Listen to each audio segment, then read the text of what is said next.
Students, let's learn about DNA replication, right? Before we learn the DNA replication, just go through certain facts, correct? So DNA regulates and controls the activities of the cell. So what is the work of the DNA? It is controlling all the activities of the cell and also regulating. Regulating means it is trying to switch the activities on and off, right? Like a fan has a regulator through which we can regulate the speed of the fan. Such is the work of DNA. It is controlling the activities of the cell as well as it is regulating the activities of the cell also. Correct? So because of its unique structure, it's able to control the synthesis of other molecules of cell.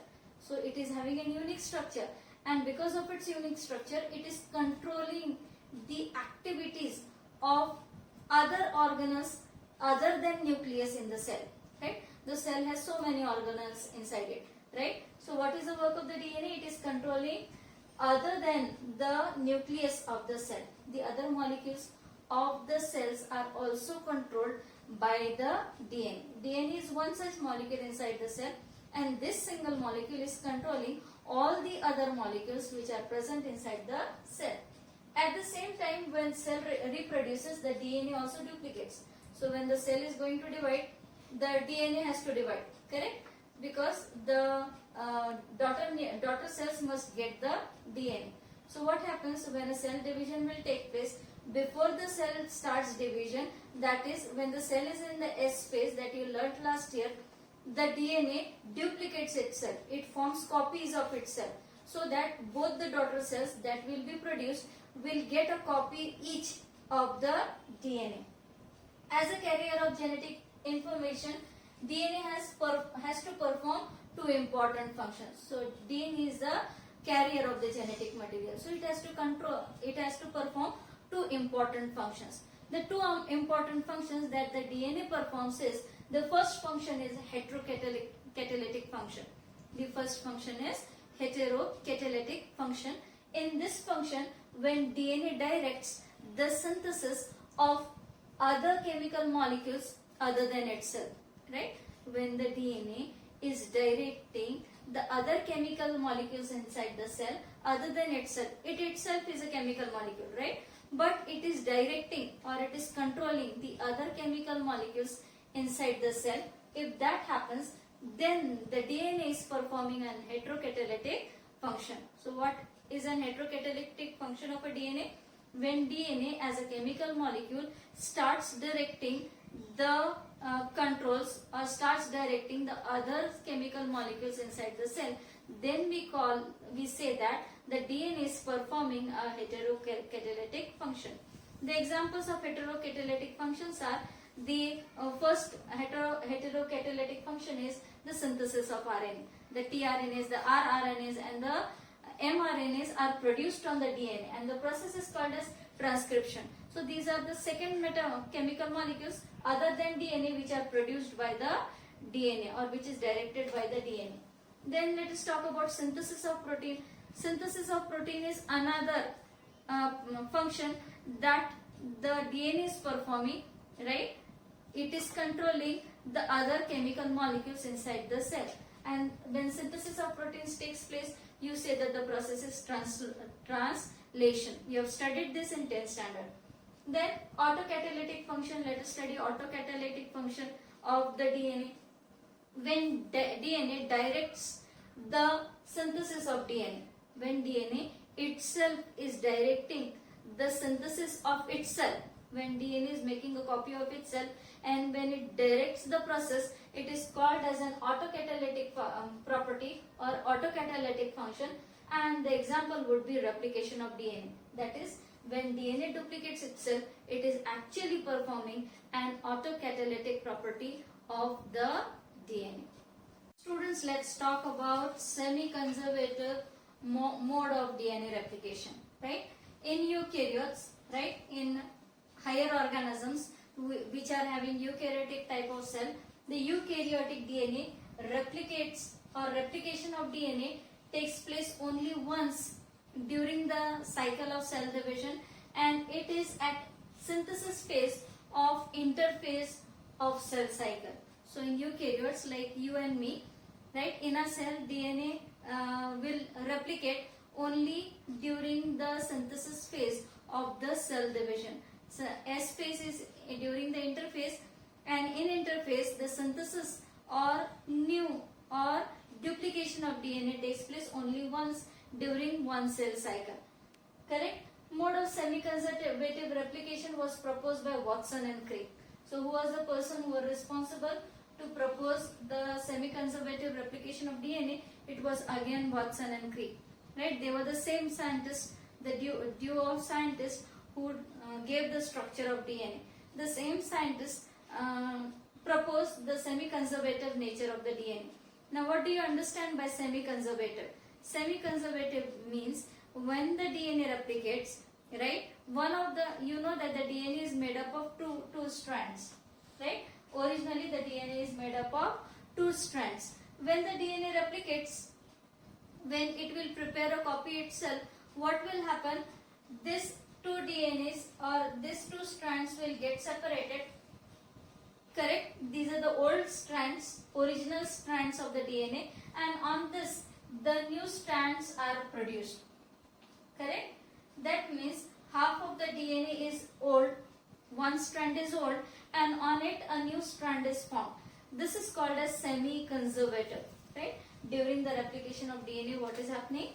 The DNA strands get separated from each other. The original old DNA strands are or on the old DNA strand, a new DNA strand is constructed. So you can see this is an old DNA strand, this is an old strand, this is an old strand, and on this you can see a new strand being constructed. So a single copy of DNA has been replicated into two copies of DNA, right? In the replication, right, the newly formed DNA, if it is having one copy or one of the strand of the DNA is parental and one is newly formed, then this process of replication is called as semi-conservative replication of DNA.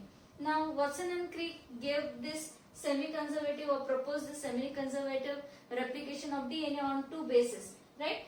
First basis was the strands are anti-parallel, right? You know that the DNA strand are anti-parallel, right? If this end is 3 dash, this is 5 dash, and the parallel strand, right, is having exactly opposite direction, that is 3 dash and 5 dash. So this is called as anti-parallel nature. Anti-parallel nature. This strand is facing this side, whereas this strand is facing this side, but both the strands are parallel to each other, and this type of parallelism is called as anti-parallel nature of the DNA. Right? They also this model is again based on the complementary nature of the DNA strands. The complementary nature means, right, the strand of one DNA is having a nucleotide, and the nucleotide of this strand will always complement the nucleotide on that strand. Right? Suppose here it is A, here it will be T. If there is A here, here it will be T. So the complement of nucleotides, or the nucleotides here will complement the nucleotides there. So you already know that the guanine complements with cytosine, right? Whereas the cytosine would complement again with guanine, right? So what is happening is the complementation, right? On the basis of the complementation of the strand and on the basis of anti-parallel nature of the strand, the Watson and Crick proposed the semi-conservative replication of DNA, right? The semi-conservative means, like semi-English is there, some of the subjects you can learn in other languages or English, and other subjects have to be in Marathi. Same with semi-conservative means one of the strand is original, parental, right? And the newly constructed strand is seen on it, right? So every daughter cell that is going to get the DNA, one of the strand is going to be parental and other strand is going to be newly constructed. So students, we are going to learn the process by which the DNA replicates, and we are going to study the process of DNA replication, the semi-conservative replication of DNA. That process we are going to study, and the process takes place in steps, right? The process takes place in a stepwise manner. Let us see the first step in the process of replication of DNA, right? The first process is activation of nucleotides, right? You know that the nucleoplasm has nucleotides in it, correct? So activation of nucleotide means DNA is made up of nucleotides, correct? DNA is made up of nucleotides. If you remember, last year we learned that DNA is made up of nucleotides, and there are 4 different types of nucleotides which make the DNA, correct? That is adenine, guanine, cytosine and thymine.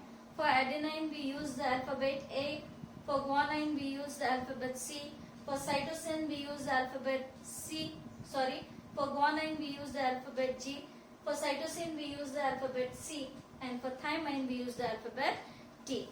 Now children, these nucleotides are already present in the nucleoplasm. You know where is nucleoplasm, right? We are just talking about nucleus here. We are going to study the process of replication which takes place inside the nucleus. So inside the nucleus there is nucleoplasm. In the nucleoplasm you find all these 4 types of nucleotides present as raw material, right? And they are present in the form of the form in which they are present is dihydroxy adenine monophosphate, dihydroxy guanine monophosphate, dihydroxy cytosine monophosphate, and dihydroxy, that is thymine monophosphates. So the nucleotides are present in the form of monophosphates, means the original nucleotides are having 1 phosphate group each, correct? So if you have to replicate the DNA, you have to convert or you have to activate those nucleotides and convert them into triphosphates, right? So what we have to do is, the nucleotides are present in their monophosphate forms. You have to activate them and convert them into a triphosphate form. Then only those nucleotides will be used for the replication of DNA.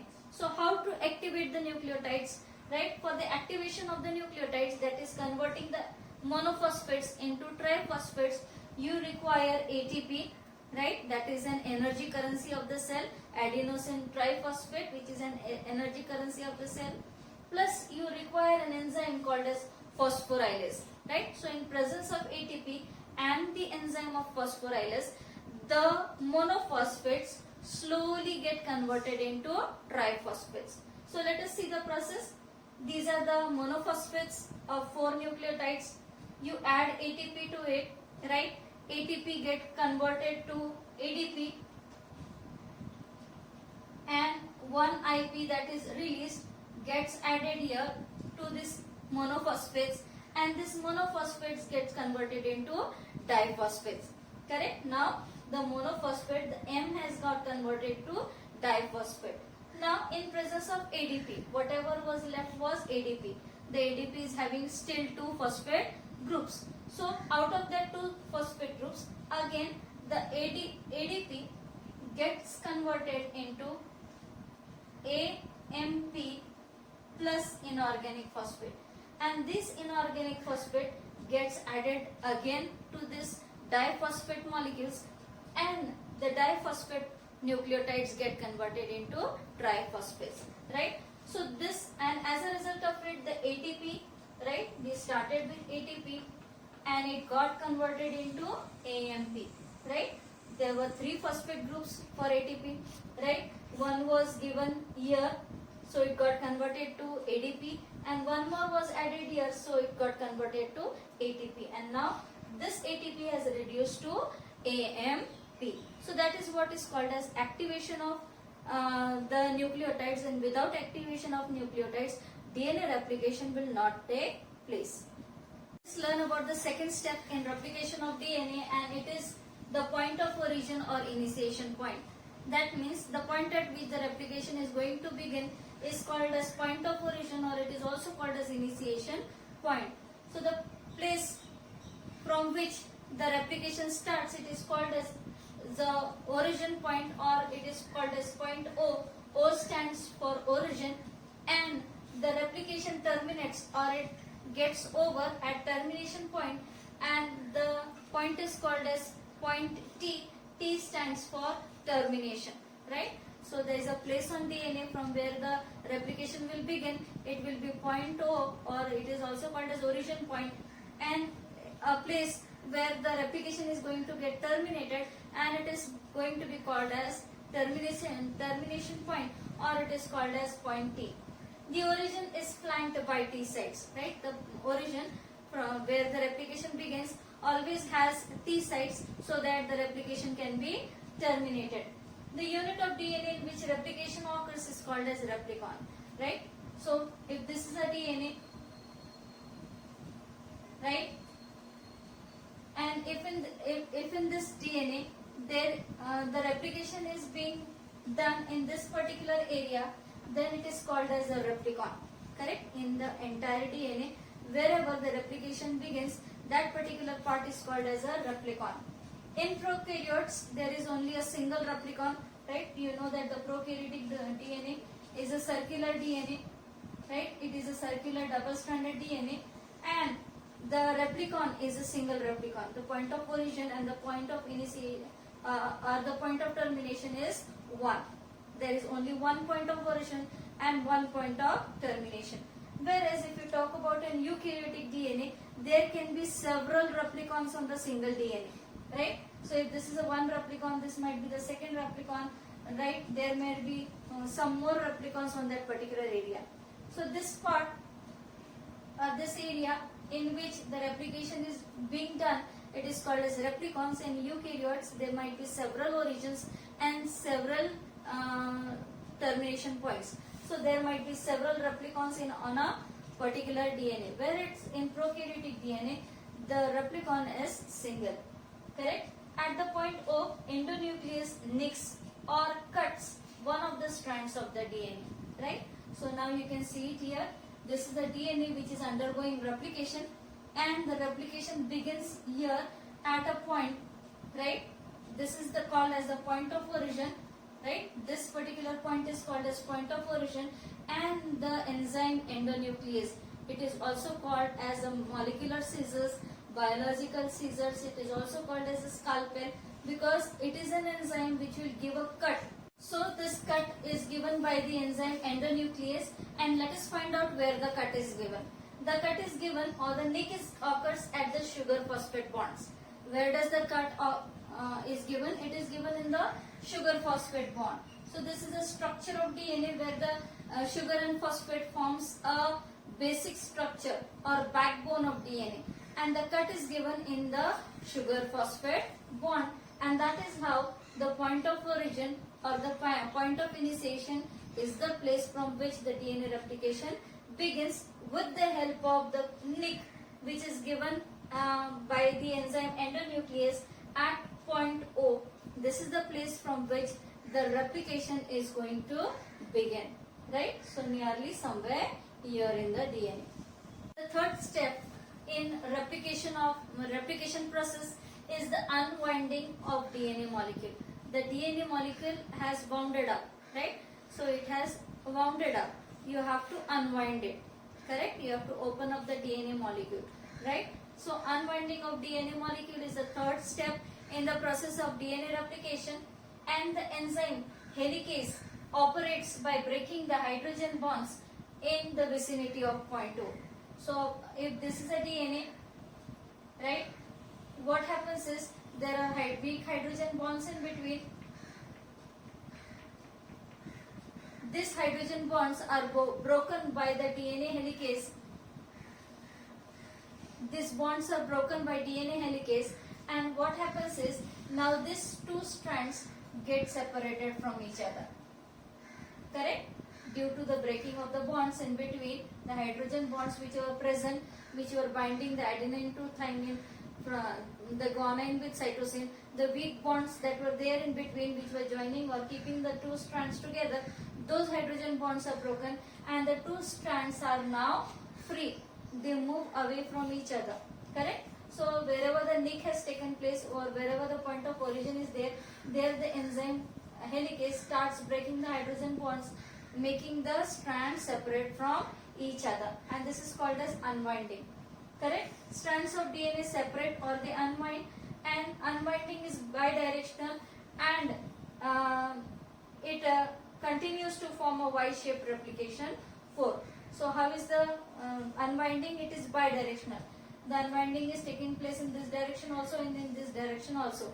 Correct? So unwinding is taking place in this direction as well as that direction also, and so it is called as bidirectional, and it continues to move till the termination point is reached.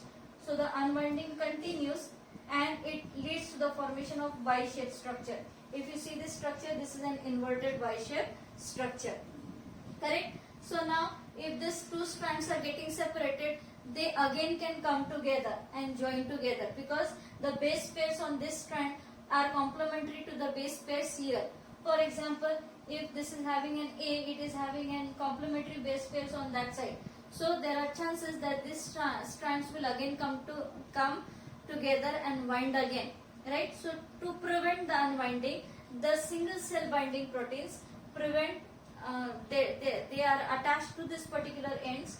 So the single cell binding protein attach themselves here, right? So that the DNA strands do not come together and unwind again. So that the DNA strands do not come together and again the DNA do not wind up, right? So it's very necessary for these two strands to stay separate from each other, and keeping the two strands away from each other is the work of single strand binding protein. This will remain attached to both the strands to prevent both the strands from coming together and winding up again, right? So the DNA strands are now called as templates. Now whatever DNA strands are present, this is one of the DNA strand and this is the second DNA strand, original ones of the DNA, and so this strand is called as one template, whereas this DNA strand is called as the second template strand. The fourth point or the fourth step in replication of DNA is replication fork, right? A fork, if you are eating Chinese and all, you know what is a fork. Fork म्हणजे काटा. काटा आणि चमचा असे दोन्ही वस्तूंचा वापर करून आपण चायनीजचे नूडल्स खातो. करेक्ट? त्यातला हा fork, replication fork. Replication fork, right, म्हणजे काय? It is the point form due to unwinding and separation of stands. So this is the point which is formed, right? And this point is formed because of replication and unwinding of the strands, right? So this point is formed because of unwinding and separation of strands. So this point is called as replication fork, and the unwinding of the strand causes or it causes or in other words imposes strain which is relaxed by superhelix releasing enzyme. So because of this replication fork, the DNA strand undergoes pressure or strain, and that strain is removed by another enzyme which is called by superhelix releasing enzyme. So the fourth step in the process of DNA replication or semi-conservative DNA replication is the synthesis of new strands. You have already learned that the DNA, right, it has a nick in it, then it separates, the strand separates out to form a replication fork, and now you have to form or construct a new strand on the template, right? So these are the templates, two templates. On each template a new strand has to be produced or synthesized. Now how does that take place? Let us see. Right? The template acts as a mold for formation of new complementary strands. So the template is the part which is going to help us to construct a new strand. In what way? Let us find out. The template already has the nucleotide sequence.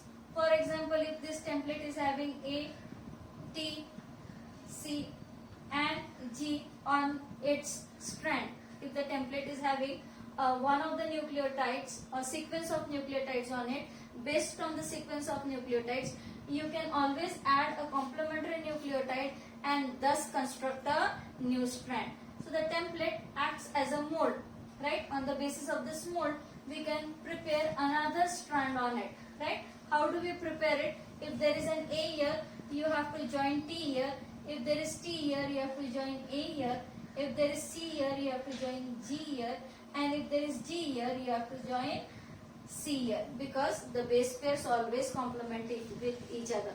So if we have a template, then we get a mold on which we can form a new nucleotide or a new strand of DNA, right? So the formation of strands begins with a molecule of RNA primer. So if you have to begin the formation of new strand, what happens is, right, this is a replication fork, and if you have to begin the formation of the new strand, the RNA primer molecule is required, and this RNA polymer primer gets attached to the 3' end.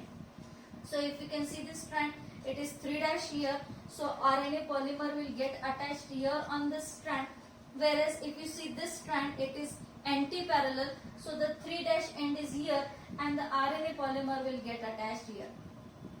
Sorry, the RNA primer will get attached here. So the replication or the synthesis of new strand starts with the RNA primer molecule getting attached to the 3' end of the DNA, right? So this strand of DNA is having its 3' end here, whereas this strand of DNA is having the 3' end here. So these are the two ends at which the RNA primer gets attached, right? RNA will attract the nucleotides from the nucleoplasm. So what this RNA will do, this RNA primer is going to attract the complementary nucleotides. For example, if there is A here, it is going to attract the T here, correct? It will form a complementary base pairings. So the complementary nucleotides will get attracted, the RNA primer will move up, and it will continue to complement the nucleotides present on the template. So the nucleotides will bind to the complementary nucleotides with the hydrogen bonds. So if there is a nucleotide here, let me show it to you on one strand itself. So if this is a template strand, and if there is an A, T, T, G and C nucleotide sequence on the template strand, what will the RNA primer do? The RNA primer will attract the complementary strand nucleotide here. So the C gets paired with G. The RNA primer will move forward. It will find a complementary base pair for G, and it will be C, right? If it is T here, then it will attract A. If it is T here, it will again attract A, and if it is A here, it will attract T. So this nucleotide binds with this nucleotide with the hydrogen bonds, correct? The newly connected nucleotides interconnected by phosphodiester bonds. Now these are the new nucleotides which are attached to the old nucleotides with the hydrogen bonds. Now this nucleotide will get attached to each other by phosphodiester bonds, that is the phosphate and a sugar molecule will get attached on this side, and thus a new strand is formed. Now the synthesis of new strand is catalyzed by DNA polymerase, right? So old strand on which a new strand is formed, this synthesis or formation of new strand on the old strand is under the influence, or it takes place in presence of a special enzyme which is called as DNA polymerase. The new strand is formed in the 5' 3' direction. So if you see the direction of formation of new strand, if this is 3' and this is 5', then the new strand will be formed in 5' 3' direction. Similarly here, if this is 3' and if this is 5', then the strand is constructed in this direction, and the direction is 5' 3'. So the newly constructed strands are always constructed in 5' 3' direction. The process of the synthesis of the new templates or the new strands, right? One strand that is newly formed is a leading strand, whereas the other strand which is formed is called as a lagging strand. Let us find out the reason why they are called as leading and lagging strand. Leading means was the strand which is formed first and continuously, it is called as leading strand, whereas the strand which is formed discontinuously, right, and is lagging behind or is completing its synthesis late is called as a lagging strand, right? So strands with free 3' end is normally called as leading strand, and the strand with free 5' end is called as a lagging strand. Now if you consider this DNA and its replication fork, that you can see the two templates, right? The templates with free 3' end is called as a leading template, whereas a template having free 5' end is called as a lagging template. Correct? So replication proceeds from C3 towards C5. So the replication or the formation of the new strands, right, takes place on the template in 3' 5' direction on this strand, and in 3' 5' direction on this strand also. New strands if synthesized continuously is called as a leading strand. So if you can see, the new strand that is being constructed continuously without a stop, and so this new strand is called as a leading strand, and it is formed on the leading template, right? Other new strand which is formed is a lagging strand because it is formed discontinuously. So if you can see this other strand being formed, it is discontinuous. So this is one fragment of the strand which is formed. This is the second fragment of the strand which is being formed, and these are the RNA primers attached. Correct? So that is an RNA primer which is forming a small part of the new strand. This is another RNA primer which is forming another small part of the new strand. So the newly constructed strand is constructed in small parts, small fragments, and these fragments are called as Okazaki fragments because this type of discontinuous formation of strand was discovered by Okazaki, a scientist known as Okazaki, and so the fragments which are formed on the lagging template are called as Okazaki fragments, right? So there are small parts of strands which are constructed, or fragments which are constructed, and then these fragments have to be joined together to form a continuous strand. The joining of this fragment is done by the enzyme, that is DNA ligase. You know that we already learnt about an enzyme which cuts. Now we are going to learn about the enzyme which joins, and the joining enzyme, the enzyme which puts these fragments together to make a complete lagging strand, is called as DNA ligase enzyme. The RNA polymerase is responsible for synthesis of the new strand. With the absence, if the RNA polymerase is absent, the new strands won't get synthesized. Correct? RNA primer plus RNA polymerase is required for the building up of the new strand.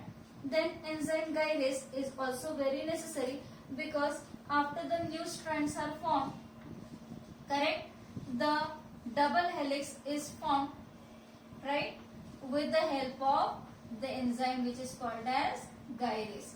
So the newly formed strands will form an helix, and that is under the influence of the DNA gyrase enzyme. After the formation of the newly synthesized strand, the RNA primer has to be removed and it has to be replaced by DNA sequence, and that is done by DNA polymerase.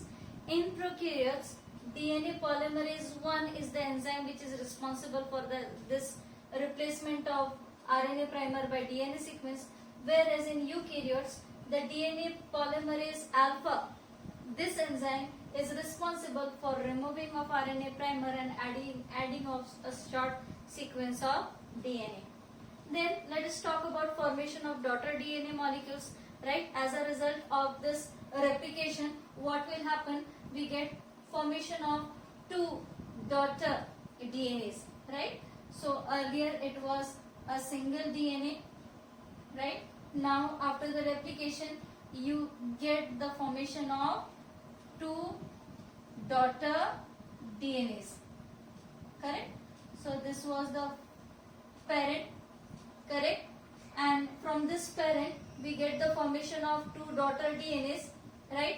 Every strand is having one parental strand, and the other strand is newly synthesized. So now this, right, this is the parent. One of the strand of parent is present in the body of every daughter DNA strand, or in every daughter DNA molecule.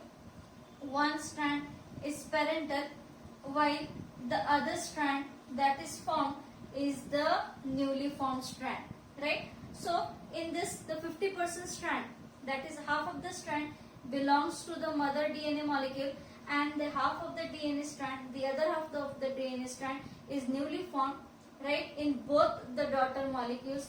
And so this type of DNA replication is called as semi-conservative replication of DNA, because the old parental strand is conserved and on it a new parental strand is produced for both the daughter DNA molecules. And that's why this process is called as semi-conservative replication of DNA.